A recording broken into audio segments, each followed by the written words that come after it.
So just finished up another day here on the battle bus. Today I was in the boroughs of Sutton, of Merton. I was over in Richmond, on Kingston, and also in Wandsworth, and talking about LTNs, which are also known as low traffic networks. And if you're not from London, this is a scheme that the mayor cooked up to appear as if he had a green initiative. And yet, when it's on the ground, it's actually ruining people's lives. And I discovered this firsthand yesterday when my team and I were bringing food to St. John's Food Bank. A guy named Alan Simpson was out there, and we were bringing him rice and tinned goods and some chicken and things like that. And I was getting back on the bus, and a very angry fellow named Mark yelled out to me, and he said, "Brian, these LTNs are ruining our neighborhood." And he was quite vehement and quite upset. And I said, "First of all, Mark, I'm not mayor yet, so I can't take ownership of this one."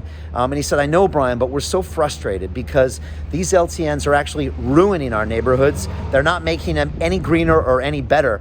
He said, "I can't see my family." He said, "I get fined and charged when I drive to go and see them." He said, "The lack of traffic is putting businesses into bankruptcy." And he said, "Actually, emissions are increasing because people are driving sometimes 3 and 4 times around to get to the same place they wanted to get." And actually, other people gathered and they said, "Yes, we agree, but the mayor doesn't listen to us." He sits there at the top of his glass tower in City Hall and puts these mandates out without actually consulting with the stakeholders, the people on the ground, the citizens, the businesses, even ambulance drivers. And I live streamed today, and this same issue affects the citizens of Wandsworth and of Richmond and of Sutton and of Merton. And even an ambulance driver came on and they said, "Brian, these LTNs are actually they're killing people." He said, because the time it takes to get to one of these people sometimes can be life or death for a cardio issue as an ex-ambulance driver. And so this is just yet a prime example of how the mayor is completely out of touch with the citizens in London.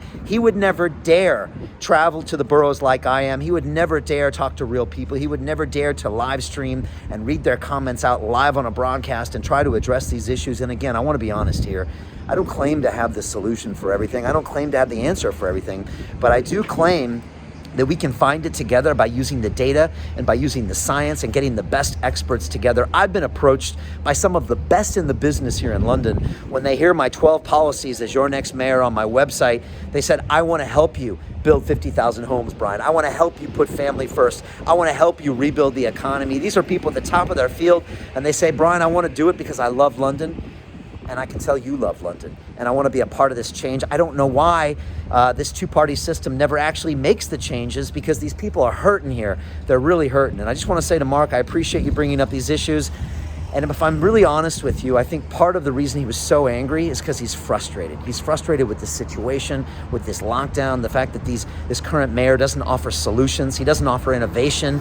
He just uses fear as a weapon and tries to scare you into doing what he wants to do, and then he blames it all on the Prime Minister Boris Johnson because he wants his job next. And then he requests billions and billions of pounds of bailouts for his bankrupt TfL and his other mishaps here, whether it comes to knife crime or him not building houses or bankrupting our transport system. It's failure after failure after failure. Do you want 3 more years of this is my question.